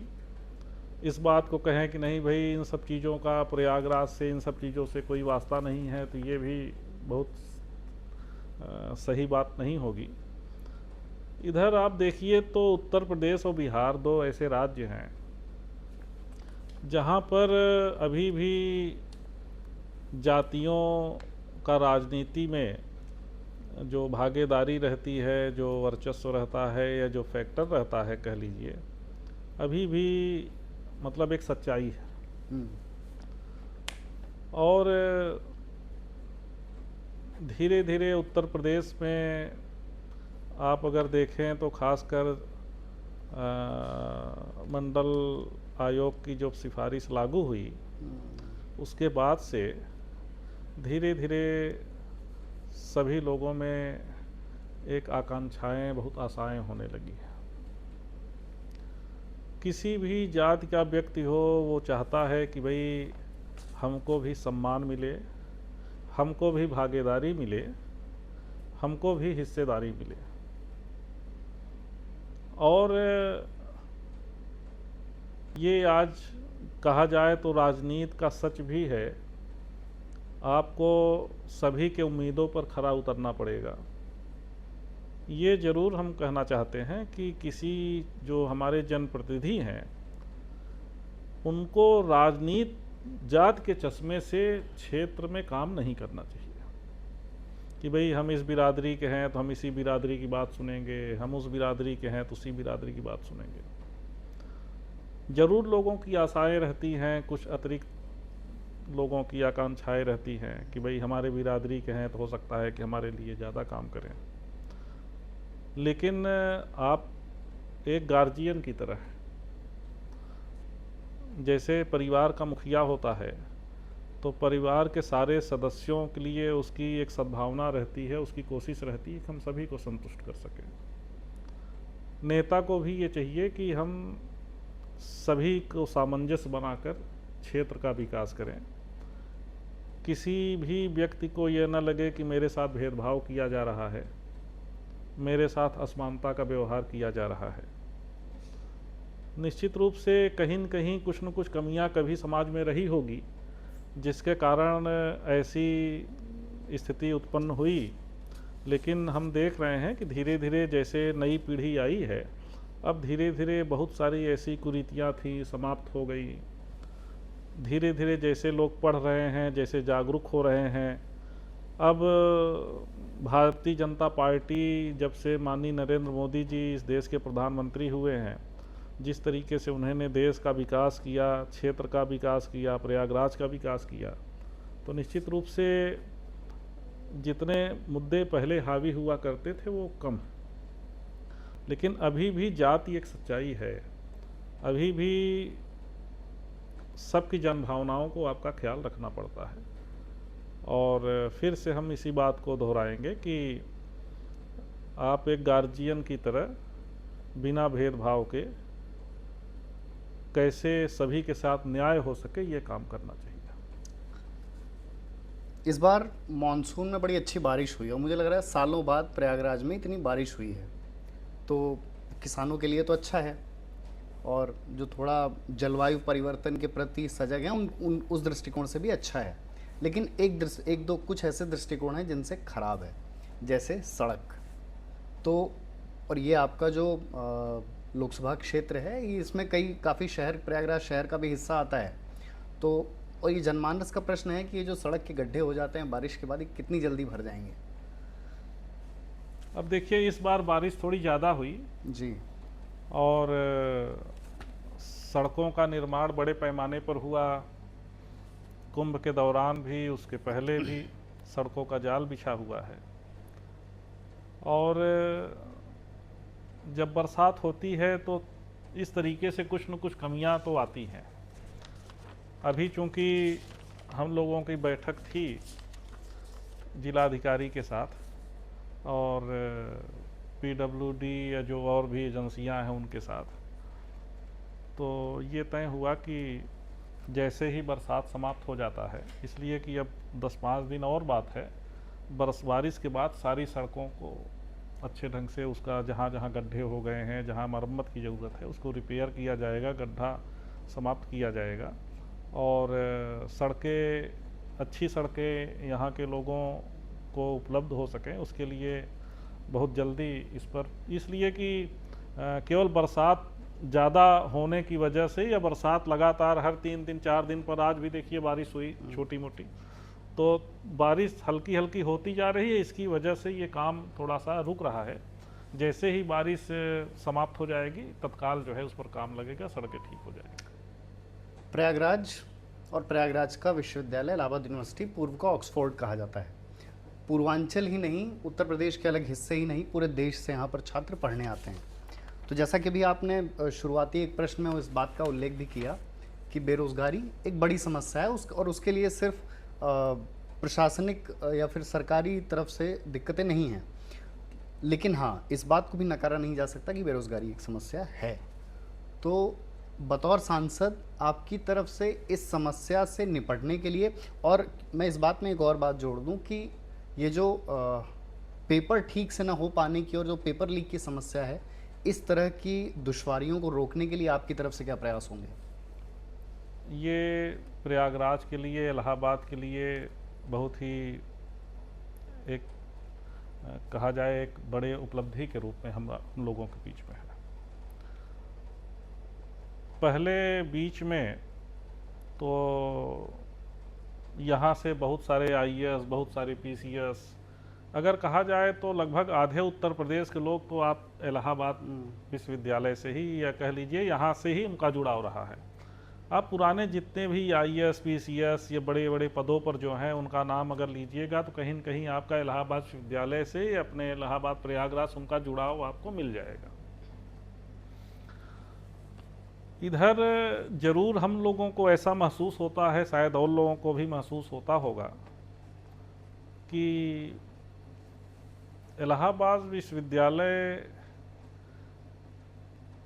को जितनी ऊंचाइयों पर जाना चाहिए था, वो कहीं न कहीं जैसे कुछ ठहराव महसूस होता है। इसका कोई हम पॉलिटिकल बात नहीं कर रहे हैं, इसलिए कि ऐसा हम लोगों को महसूस होता है कि एक समय इलाहाबाद विश्वविद्यालय में जो लोग पढ़ते थे वो बड़े गर्व के साथ इस बात को कहते थे कि भाई हम इलाहाबाद विश्वविद्यालय से पढ़ रहे हैं। उसके शायद कारण और भी हो सकते हैं कि भाई अब धीरे धीरे जो प्रयागराज में पढ़ने वाले लोगों की तादाद थी, या जो बाहर से पढ़ने आते थे, उनका डाइवर्जन थोड़ा सा जो है कोटा की तरफ हो गया, उनका दिल्ली की तरफ हो गया, जिसकी वजह से भी कुछ चेंजेस आए हैं। लेकिन ये ज़रूर हम कहना चाहते हैं कि जिस गति से और क्षेत्रों में प्रयागराज, इलाहाबाद बढ़ा है, चाहे कहा जाए इंफ्रास्ट्रक्चर के क्षेत्र में, चाहे कहा जाए धार्मिक क्षेत्र में, सांस्कृतिक क्षेत्र में, दो क्षेत्रों में हमको कुछ कमी महसूस होती है। एक तो शिक्षा के क्षेत्र में जितना बड़ा नाम था वो कहीं न कहीं जैसे कुछ ठहराव आया है। दूसरा, साहित्यिक क्षेत्र में भी जितना बड़ा नाम हमारे प्रयागराज, इलाहाबाद से था, अभी भी बहुत सारे ऐसे साहित्यकार हमारे यहाँ हैं जिनका बड़ा नाम है, लेकिन वातावरण में कुछ कमी आई है। जैसे पहले एक माहौल था, एक वातावरण था, हम लोग देखते थे कहीं गोष्ठी हो रही है, कहीं कुछ हो रहा है, कहीं कुछ हो रहा है, कहीं ये डिबेट हो रही, कहीं वो बात हो रही है। इसको आप समाज का परिवर्तन भी मान सकते हैं कि भाई धीरे धीरे समाज चेंज हो रहा है। अब वो दौर नहीं रहा जब मिल के बैठ के लोग चर्चा करते थे, गोष्ठियाँ करते थे, समाज पर चर्चा करते थे, राजनीति पर चर्चा करते थे। अब धीरे धीरे काफ़ी जो है चीज़ों में बदलाव आया है। लेकिन इस क्षेत्र में भी हम लोग को थोड़ा सा, शिक्षा के क्षेत्र में भी इसकी जो गरिमा है उसको और कैसे बढ़ाया जाए, इसमें थोड़ा सा हम लोग को ध्यान देने की ज़रूरत है। और शिक्षा का केंद्र ये जैसे था वैसे बना रहे, यह भी हम लोगों के सामने एक चुनौती है। और बहुत सारे ऐसे यहाँ पर बड़े केंद्र है जो यहाँ से लखनऊ चले गए। इसका भी थोड़ा सा यहाँ प्रयागवासियों में थोड़ा सा ये भाव है कि भाई बड़े बड़े जो सेंटर थे या बड़े बड़े जो यहाँ कार्यालय थे, कहीं न कहीं कुछ न कुछ उसमें भी कुछ कमी आई है। लेकिन अब हमको नए तरीके से हम लोग को सोचना पड़ेगा, हमारी नई पीढ़ी को सोचना पड़ेगा। समय के साथ कुछ नया हम लोग करें, आने वाली नई पीढ़ी कुछ प्रयागराज के लिए कुछ नया करे। ऐसी चुनौती सभी के सामने है। और जैसा कि आपने कहा कि भाई परीक्षाओं में, तमाम चीज़ों में, तो निश्चित रूप से किसी भी छात्र के मन में जो मेहनत कर रहा है, पढ़ाई कर रहा है, किन कठिन परिस्थितियों में कर रहा है, कितनी आर्थिक चुनौतियों का सामना करना पड़ रहा है, ऐसे में कहीं पर कोई बात आती है तो स्वाभाविक है कि थोड़ा सा निराशा का भाव पैदा होता है। लेकिन हम लोगों का प्रयास है और सरकार का पूरे तरीके से, सरकार इस पर काफ़ी जीरो टॉलरेंस की नीति पर चल रही है कि हम किसी भी ऐसे लोगों को पनपने नहीं देंगे जो छात्रों के साथ कुछ खिलवाड़ कर सके। देखिए, टेक्नोलॉजी बढ़ी है तो उसका बहुत फ़ायदा होता है, तो कहीं कहीं कुछ नुकसान भी होता है। कई बार हम लोगों को ये देखने को मिलता है कि भाई जो है तमाम तकनीक के माध्यम से कुछ न कुछ चीज़ें हुई हैं, लेकिन इधर आप देखिए तो सरकार ने कड़े कदम उठाए हैं और हम लोग का भी प्रयास है कि छात्र के हित में जितना हो सके हम लोग काम कर सकें। सर, इस शहर के एक बड़े वोटर और जनता वर्ग की अपेक्षा थी या मांग कह लीजिए कि आपका एक कार्यालय शहर में भी होना चाहिए, और जहाँ तक मेरी जानकारी है वो निर्माणाधीन था, फिर संपन्न नहीं हो पाया। तो उस क्षेत्र में फिर क्या रोड मैप है? नहीं, ऐसा नहीं है। कार्यालय हम लोग का ऑलरेडी है, लेकिन इधर जब कुंभ मेला चल रहा था तो उस समय आप देख रहे थे कि ट्रैफिक की जो व्यवस्था थी वो चूंकि जॉर्ज टाउन में ही था, तो जॉर्ज टाउन चारों तरफ से मेला के दौरान घिरा हुआ था। तो इधर कुछ मरम्मत का काम चल रहा है, जैसे पूरा हो जाएगा तो फिर से चालू हो जाएगा। वर्तमान भारतीय राजनीति में आपके मुताबिक आपका आदर्श नेता कौन है?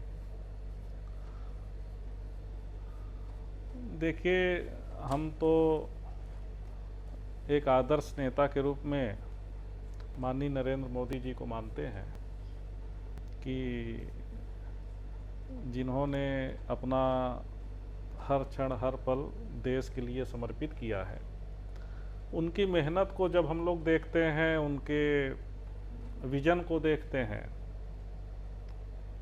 और उनके काम करने के तरीक़ों को देखते हैं, तो स्वाभाविक है कि हमारे लिए ही नहीं, बहुत सारे लोगों के लिए वो आदर्श हैं, देश के करोड़ों लोगों के लिए आदर्श हैं। इसलिए कि कड़ी मेहनत कैसे करनी चाहिए, जिस भी क्षेत्र में हो आप, बड़ा विजन लेके कैसे चलना चाहिए। तो माननीय प्रधानमंत्री जी हम लोगों के आदर्श हैं और मेरे पिता का भी प्रभाव मेरे जीवन पर बहुत अधिक है और मैं उनको भी अपना आदर्श मानता हूँ।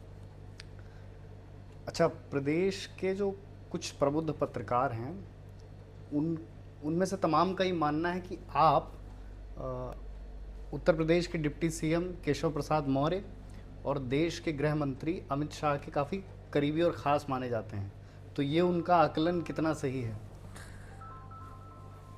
अब देखिए, ऐसा है कि जब आप किसी भी क्षेत्र में काम करते हैं तो स्वाभाविक है कि एक परिवार की तरह लोग काम करते हैं, जुड़ाव होता है, लगाव होता है। तो स्वाभाविक है कि भाई राजनीति में हम लोग हैं तो क्षेत्र की बातों को लेके, क्षेत्र की समस्याओं को लेके या राजनीतिक तमाम विचारों को लेके हमेशा मार्गदर्शन लेना होता है, मिलना जुलना होता है, तो स्वाभाविक है कि एक नज़दीकी हो जाती है। और ऐसे लोग भी राजनीति क्षेत्र में जो जिन लोगों का बड़ा अनुभव रहा है, कोई भी व्यक्ति हो, जब उनके बीच में आप काम करते हैं तो एक लगाव भी होता है, एक अपनापन भी होता है। तो अगर आप इस बात को कह रहे हैं भाई ये तो एक राजनीतिक दल के सदस्य होने के नाते, और दूसरा ये है कि समाज में काम करते करते जो अपनापन हो जाता है, तो उस तरीके से हम लोग काम करते हैं। मतलब करीबी है। अच्छा जी, मतलब उन लोगों का आशीर्वाद हम लोग के ऊपर रहता जी। है बस ये कहा जाए, और क्या। अच्छा, समय समय पर ऐसी परिस्थिति बन जाती है कि माहौल, सियासी माहौल देखकर ऐसा लगता है कि लखनऊ बनाम दिल्ली, मतलब कि प्रदेश का जो संगठन है वो कुछ और कहता है और जो शीर्ष नेतृत्व है वो कुछ और कहता है। और फिर क्या होता है कि ऐसी सियासी खींचतान का प्रभाव 24 के लोकसभा चुनाव में दिखता है। तो ऐसी खींचतान से बचने के लिए या फिर ऐसी खींचतान को टालने के लिए क्या प्रयास होंगे? देखिए, ऐसा कोई खींचतान है नहीं जी। एक तो हम आपको बता दें, ये कुछ लोगों द्वारा गढ़ा गया वो है, और उत्तर प्रदेश की सरकार और देश की सरकार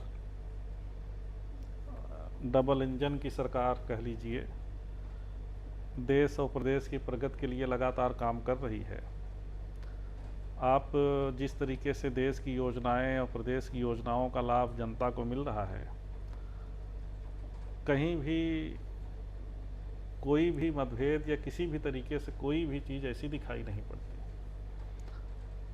अब चूंकि देखिए, राजनीति में जिनके पास खबर नहीं रहती है वो कुछ न कुछ खबर चलाते रहते हैं, लेकिन मेरा ऐसा मानना है कि इस तरीके से दिल्ली और लखनऊ के बीच में कोई वो नहीं है, सब सामंजस्य है, सब एक परिवार की तरह एक राजनीतिक दल जैसे काम करता है उस तरीके से काम कर रहा है। जब आप ये बात कहते हैं तो मुझे आपका एक सोशल मीडिया पोस्ट याद आता है, जब आपने उसमें लिखा कि कार्यकर्ताओं को वरीयता, कार्यकर्ताओं को जो प्राथमिकता है वो मिलती रहेगी, और अगर कोई भी अधिकारी वर्ग इसको नकारता है या नज़रअंदाज करता है तो सबसे पहले उस पर सक्रियता आपकी होगी। तो एक ये भी है कि अधिकारी बनाम कार्यकर्ता, जब पार्टी के प्रवक्ता रहे राकेश त्रिपाठी जी का वाहन रोका गया एक पुलिस अधिकारी के द्वारा और उसमें चेकिंग हुई, उन्होंने अपना परिचय भी दिया, फिर भी एक खींचतान का माहौल रहा। उसके पहले भी कानपुर की राज्य मंत्री थीं, उन्हें एक पुलिसकर्मी के विरुद्ध जो है धरने पर बैठना पड़ा, और इस तरह, तो ये भी इस तरह की घटनाएं होती रहती हैं। तो क्या इसे भी नकारना, मतलब आप नकारेंगे कि कार्यकर्ता बनाम अधिकारी वाली कोई स्थिति नहीं है? देखिए, कोई ऐसी स्थिति नहीं है जैसा प्रचारित किया जा रहा है। देखिए, जब परिवार बड़ा होता है तो छोटे छोटे कुछ न कुछ चीज़ें, मतभेद या कोई न कोई बात ऐसी होती रहती है। आप भी जान रहे हैं कि भाई इस समय दुनिया की सबसे बड़ी पार्टी भारतीय जनता पार्टी है। उत्तर प्रदेश सबसे बड़ी आबादी वाला प्रदेश है। स्वाभाविक है कि सबसे ज़्यादा यहाँ पर भारतीय जनता पार्टी के कार्यकर्ता भी हैं, सबसे ज़्यादा नेता भी हैं और सबसे ज़्यादा सदस्य भी हैं। कहीं न कहीं छोटी छोटी चीज़ें हो सकता है कि कुछ प्रकाश में आती हों, लेकिन आप देखेंगे तो किसी तरीके से कोई मतभेद नहीं है। सरकार की जितनी योजनाएं हैं वह धरातल तक पहुंच रही हैं। कहीं न कहीं कुछ न कुछ अगर कार्यकर्ताओं की बात है तो स्वाभाविक है कि भाई हम लोग हैं या हम लोग से बड़े जो लीडर्स हैं उन लोगों का भी ये कहना है कि भाई कार्यकर्ता हमारी प्राथमिकता है, और कार्यकर्ताओं के सम्मान के साथ कोई समझौता नहीं किया जा सकता और करना भी नहीं चाहिए, इसलिए कि हमारा जो बूथ पर, सेक्टर पर, ये कह लीजिए भारतीय जनता पार्टी से जुड़ा हुआ जो भी पदाधिकारी है, कार्यकर्ता है, वो तो जनता के हित में ही हमेशा काम करता रहता है, कभी अपने लिए तो कुछ चाहता नहीं है। तो जनता के लिए कई बार कुछ मुद्दों पर कोई अगर टकराव की स्थिति आती है तो कार्यकर्ता उसके लिए प्राथमिकता हम लोगों के लिए है और रहेगा उस पर। अच्छा, कभी ऐसा तो नहीं हुआ कि संगठन में आपको अपने ही संगठन में विरोध का सामना करना पड़ा हो? नहीं, ऐसा कुछ नहीं है। कभी ऐसा संगठन में कोई अभी हम लोग के सामने ऐसी कोई बात नहीं आई कि संगठन में हम लोग को विरोध का सामना करना पड़ा है।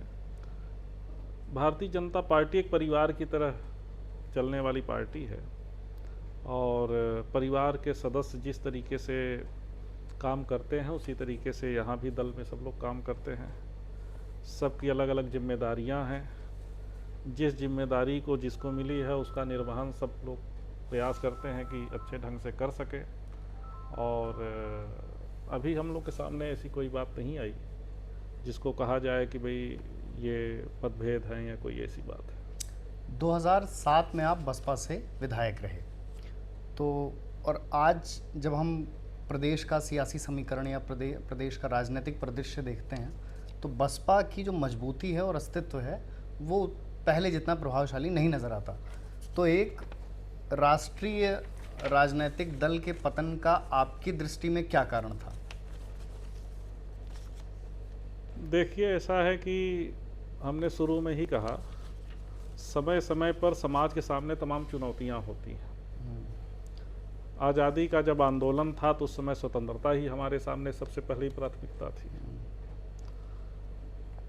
जब मान्यवर कांसी राम साहब ने इस दल का गठन किया तो उनके सामने जो बहुत बड़ा तबका है जिसको सम्मान भी चाहिए, भागीदारी भी चाहिए, अवसर भी चाहिए, हिस्सेदारी भी चाहिए, उनके सपनों को साकार करने के लिए उन्होंने दल की स्थापना की। और उनका जो मूवमेंट था वो ये था कि भाई समाज के जो हाशिए पर लोग हैं उनके चेहरे पर कैसे मुस्कान आए। बहुजन समाज पार्टी की जब सरकार थी तो काफ़ी काम हुआ था उनके बीच में, लेकिन धीरे धीरे आप देखेंगे तो अब जो मुद्दे उस समय थे वो मुद्दे अब धीरे धीरे समाप्त हो गए हैं। समाप्त होने का मतलब है कि समाज में इस समय काफ़ी समानता दिखाई पड़ती है। जो नई पीढ़ी है उसकी आकांक्षाएं, उनकी उम्मीदें अब नई है, नए सपने हैं। तो आपको समय के साथ चलना पड़ता है। समय के साथ आप नहीं चलेंगे तो धीरे धीरे आप समाप्त हो जाएंगे।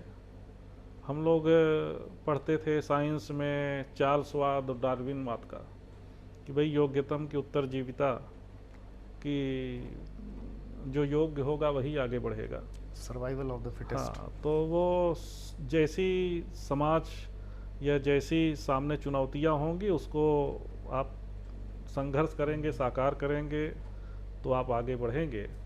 अगर आप उन चीज़ों को दरकिनार करेंगे तो धीरे धीरे आपका अस्तित्व समाप्त हो जाएगा। तो अब जो कहा जाए तो बीएसपी की जो मूल भावना थी उसको नरेंद्र मोदी जी साकार कर रहे हैं। दूसरी बात ये भी है कि अब देश के सामने तमाम नई जो चुनौतियां हैं उन चुनौतियों का सामना कैसे देश करे, वह उसका विजन भारतीय जनता पार्टी में ही दिखाई पड़ता है। बहुजन समाज पार्टी अब धीरे धीरे समय के साथ नहीं चल पा रही है, या कह लीजिए कि जो उनके मुद्दे थे वो मुद्दे अब धीरे धीरे समाप्त हो गए हैं। जनता जो चाहती थी वो धीरे धीरे उसको मिलने लगा है। कभी आपको घर की ज़रूरत है, जब घर मिल जाएगा तो और चीज़ों की ज़रूरत होगी। उसी तरीके से बहुत बड़ा तबका था जिसको सम्मान की ज़रूरत थी, अब उसको सम्मान मिल रहा है, उसको भागीदारी मिल रही है, उसको हिस्सेदारी मिल रही है। तो उसके सामने अब नए सपने हो गए हैं, नई चुनौतियां हो गई हैं। तो मेरा ऐसा मानना है कि अगर आप समय के साथ चलेंगे तभी सरवाइव करेंगे। मैंने एक वीडियो देखा आपकी सोशल मीडिया प्रोफाइल पर, आप मॉनसून सत्र समाप्त होने के बाद हाल ही में जो हुआ, लौट रहे थे दिल्ली से और बाई रोड लौट रहे थे। जी। तो अमूमन क्या होता है कि जनप्रतिनिधियों का वाहन चलाने के लिए एक दो लोग होते ही हैं, पर आप ड्राइविंग सीट पर थे, तो मतलब ये ख्याल कहाँ से, एक तो गाड़ियों का शौक और नहीं, देखिए, अब देखिए ऐसा है कि स्पोर्ट्स गाड़ी चलाना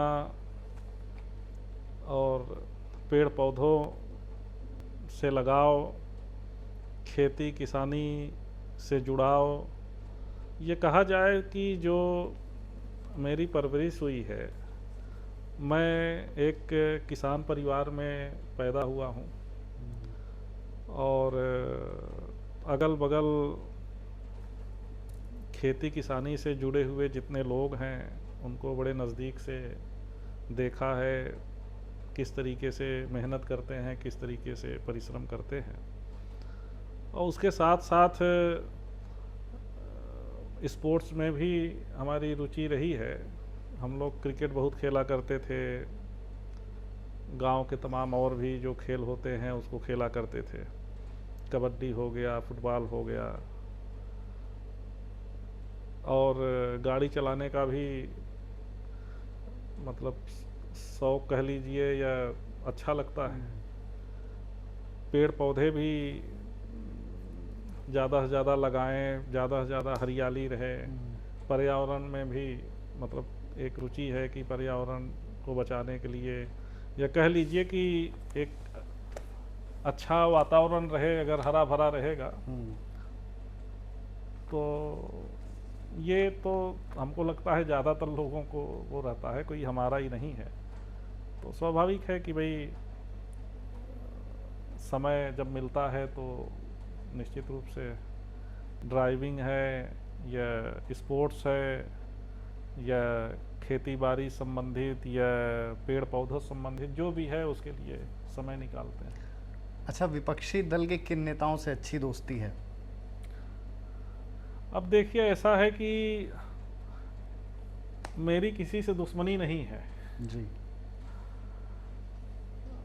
और ऐसा हम मानते हैं कि देखिए राजनीति के क्षेत्र में हम लोग हैं तो किसी से दुश्मनी रखनी भी नहीं चाहिए, इसलिए कि देखिए विचारों का एक वो होता है, मतभेद हो सकता है, लेकिन मेरी सभी से सौहार्दपूर्ण संबंध है और मेरी कोशिश ये रहती है कि भाई सब लोग मिलजुल कर काम करें। जितनी जिम्मेदारी सत्ता पक्ष की होती है उतनी ही जिम्मेदारी विपक्ष की भी होती है। तो स्वाभाविक है कि क्षेत्र में भी जो आपके सामने चुनाव लड़ते हैं तो स्वाभाविक है कि भाई वो लोग भी प्रयास करते हैं, वो भी आपकी आलोचना करेंगे कहीं न कहीं, तो उस आलोचना से आपको सुधरने का एक मौका मिलता है। तो किसी से दुश्मनी नहीं है, दोस्ती सभी से है, अब यही कह लीजिए। नहीं, मैंने ये प्रश्न इसलिए भी पूछा क्योंकि मैंने आपकी एक तस्वीर देखी थी, तो प्रयागराज के सांसद उज्ज्वल रमण सिंह जी और आप उस कार्यक्रम में एक साथ थे, एक ही मंच पर, तो ये राजनीतिक संयोग कम ही होता है। नहीं, देखिए हम तो ये मानते हैं, हमने शुरू में भी कहा कि चाहे परिवार हो, चाहे समाज हो, चाहे देश हो, उसके निर्माण में सभी का योगदान जरूरी होता है। हम इस बात को कहें कि नहीं इनका विचार एकदम से खराब है, इसलिए कि देखिए ईश्वर ने जो बनाया है सभी के अंदर कुछ खूबियाँ होती हैं, कुछ खराबियाँ होती हैं, कुछ अच्छाइयाँ होती हैं, कुछ बुराइयाँ होती हैं। तो समाज में जो लोग काम कर रहे हैं तो बहुत सारे ऐसे लोग हैं जो क्षेत्र के लिए, समाज के लिए अच्छा काम कर रहे हैं, तो भाई उनके साथ मिलकर अच्छा काम करना चाहिए। मेरा प्रयास यही रहता है कि हम सब लोग मिलकर इस प्रयागराज को आगे बढ़ाएं, इसलिए कि जब सब लोग मिलजुल कर आगे बढ़ाएंगे तभी ये प्रयागराज आगे बढ़ेगा। मैं विपक्ष के नेताओं के 2 नाम लेता हूं और आपको एक का अगर चुनाव करना हो तो किसका करेंगे? सपा से श्री अखिलेश यादव जी और कांग्रेस से, भारतीय राष्ट्रीय कांग्रेस से राहुल गांधी जी, राजनीतिक परिपक्वता, व्यक्तिगत संबंध, चुनावी रिपोर्ट कार्ड, इन तमाम पैमानों को रखते हुए अगर किसी एक का चुनाव करना हो तो किसका करेंगे, अखिलेश या राहुल? बात तो देखिए ऐसा है कि दोनों नेता अपनी अपनी जगह मेहनत कर रहे हैं, काम कर रहे हैं, समाज के लिए समाज में दौड़ भाग रहे हैं।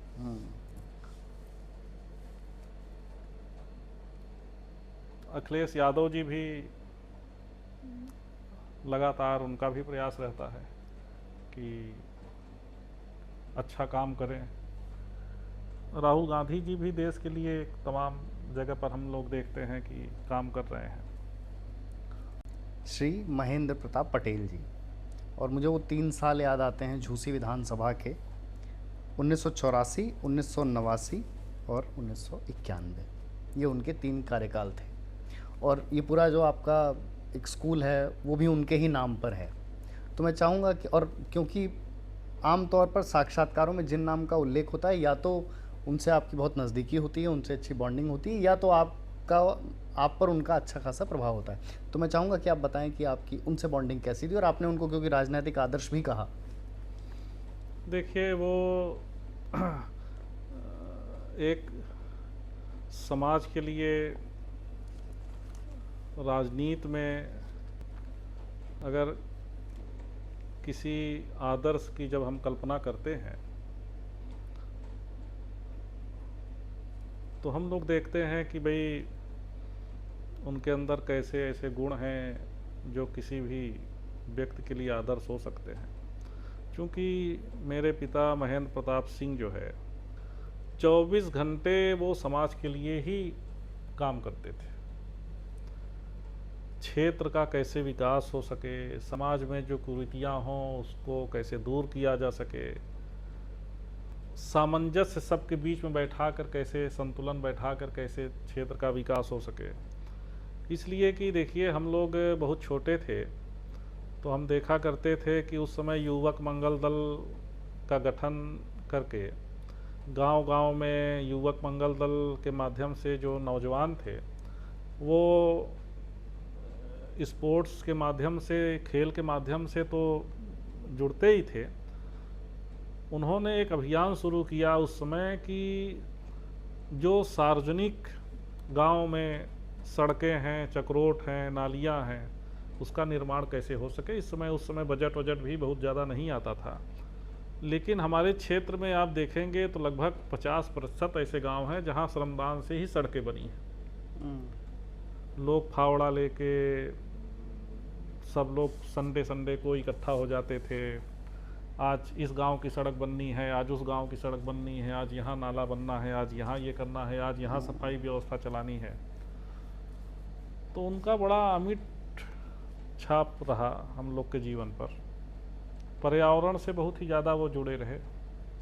वो उन्होंने बहुत बगीचे लगाए, बहुत पौधे लगाए और खुद ही सिंचाई करते थे, खुद ही पौधा लगाते थे। मतलब एमएलए रहते हुए भी हम लोग देखते हैं कि ज़्यादातर सोचते हैं कि भाई चलिए इनसे काम करवा लीजिए, उनसे काम करवा लीजिए, लेकिन वो खुद पानी बाल्टी लेकर जो है सिंचाई करवाते थे। हम लोग छोटे थे तो हम लोग को भी बाल्टी पकड़ा देते थे कि भाई जो है ये पेड़ में पानी डालो, यहाँ करो, ऐसा करो।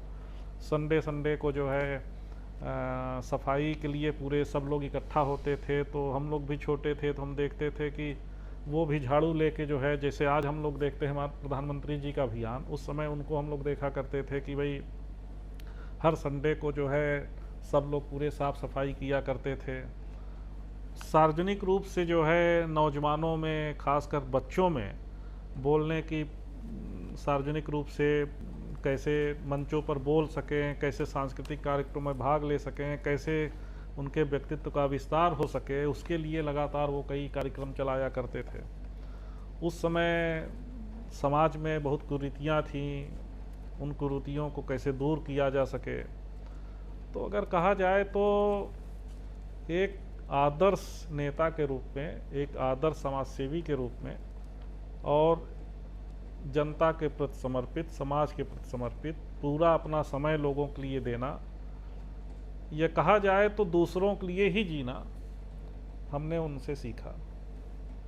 और इस क्षेत्र में जब भी उनका नाम आप किसी के सामने लेंगे, हमारे फूलपुर खासकर विधानसभा में, तो उनसे जुड़े हुए लोग ज़रूर आपको कुछ न कुछ किस्सा आपको सुनाएंगे कि कितने सादगी से रहते थे, कितनी सरलता थी, कितना अपनापन था। तो जब भी उनको हम लोग याद करते हैं तो स्वाभाविक है कि वो सब चीज़ें, पुरानी चीज़ें एक बार से फिर से ताज़ा हो जाती हैं। और हम जानते हैं कि उतना हम लोग नहीं कर पा रहे हैं, इसलिए कि उनका समाज के प्रति जो समर्पण था, लोगों के लिए जो उनके मन में विजन था, वो बहुत ही अद्भुत था। और बहुत चीज़ें नैसर्गिक ही आपको प्राप्त होती हैं। तो ऐसा हम मानते हैं कि ईश्वर ने उनको कुछ ऐसा व्यक्तित्व दिया था जिससे लोगों को काफ़ी प्रभावित कर लेते थे। लगभग 2 दशक का राजनीतिक करियर, और आपने खुद ही कहा कि अब समय कम मिल पाता है लोगों की वजह से, व्यस्तता की वजह से। तो इच्छा नहीं होती ब्रेक लेने की अब इन सारी चीज़ों से? अब ऐसा है कि जब आप समाज के बीच में काम करते हैं तो धीरे धीरे एक आदत हो जाती है आपकी, और जिम्मेदारियों का भी आपको हमेशा एहसास होता रहता है। और जैसा कि हमने कहा कि मेरे पिता चूँकि यहाँ लोगों के लिए बहुत समर्पित रहे, तो जनता की बड़ी उम्मीदें हम लोगों से रहती हैं, और उन उम्मीदों पर कैसे खरा उतर सके उसके लिए लगातार प्रयास रहता है।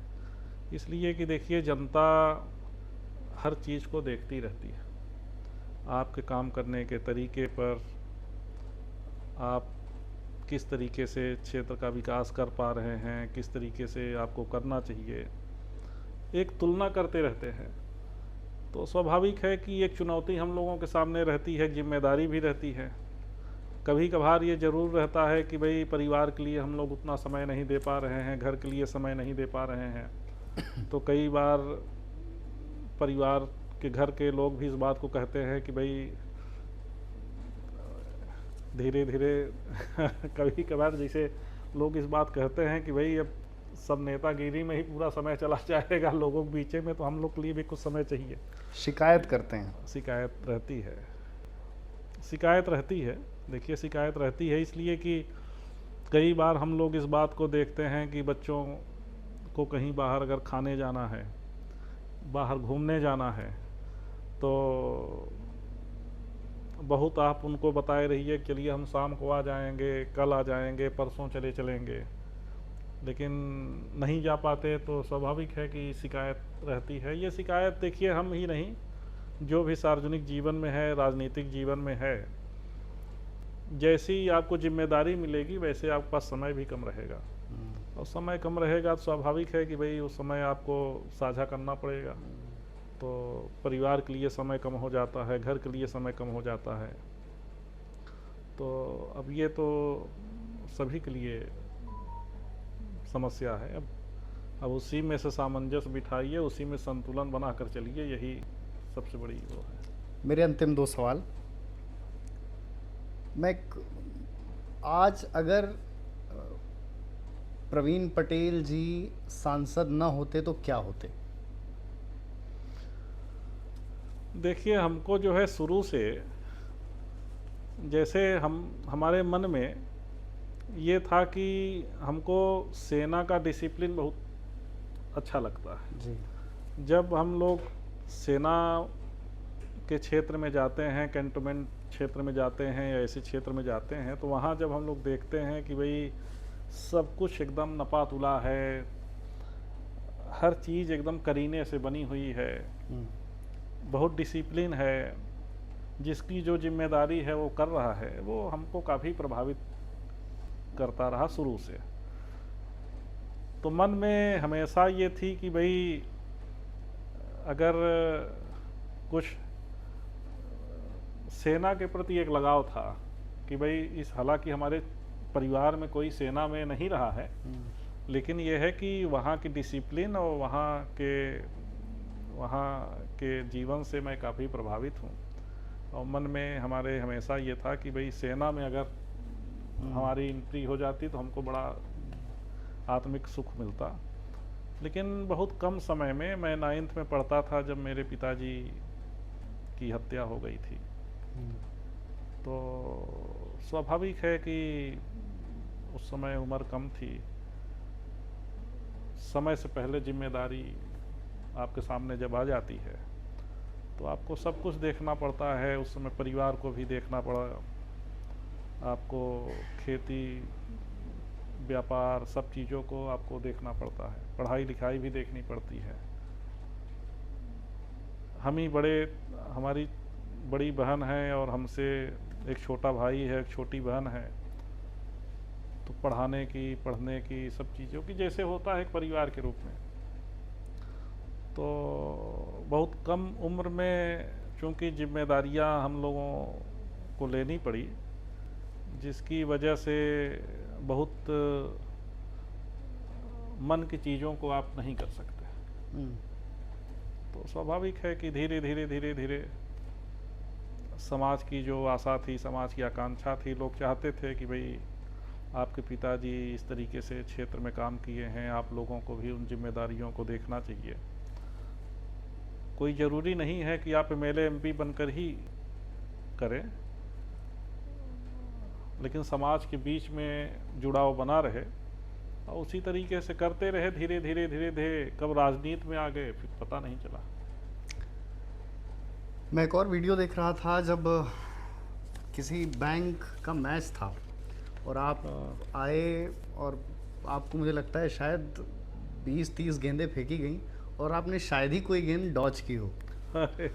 तो और ये आमतौर पर जब लोग किसी खेल का, क्रिकेट मैच का उद्घाटन करने जाते हैं तो नेता एक ही 2 बॉल खेलकर हट जाते हैं, लेकिन वो तब होता है जब उन्हें बहुत अच्छे से बैटिंग नहीं आती। लेकिन आपने काफ़ी, मतलब एक भी गेंद मुझे लगता है छोड़ी नहीं। अब ऐसा है कि बहुत समय हम लोग जो है क्रिकेट में अपना बिताए हैं जी। और जब हम लोग खेलते थे तो घर के लोग जो है, गार्जियन, हमारे माता जी या कह लीजिए परिवार के और लोग इस बात को हमेशा उलाहना देते थे कि दिन भर हमेशा खेल कूद, हमेशा क्रिकेट लेके, बल्ला लेके, यहाँ टूर्नामेंट है, वहाँ टूर्नामेंट है, वहाँ टूर्नामेंट है। जी। उस समय एक जुनून था सभी के, भाई आप किसी भी क्षेत्र में जब आपका लगाव होता है तो उधर एक धारा बह चलती है। तो क्रिकेट के प्रति एक लगाव था तो हम लोग बहुत खेला करते थे। धीरे धीरे समय के साथ जब राजनीति में आ गए तो स्वाभाविक है कि भाई समय भी नहीं मिलता, फिर धीरे धीरे उतना वो भी नहीं हो पाता। तो उधर जब भी मौका मिलता है तो मन में इच्छा होती है कि भाई खेलें, कुछ देर खेलें। तो उस दिन वहाँ क्रिकेट का फाइनल था तो उन्होंने तो कहा था कि भाई एक ही बॉल खेलिए। हम कहे कि जब तक खाना समय है तब तक हमको बॉलिंग करते रहिए, कुछ बैटिंग करते रहें जी। और देखिए खेल कूद या जो भी ये चीज़ें हैं, जो हॉबी है आपकी, वो बड़ी आत्मिक सुख उससे मिलता है।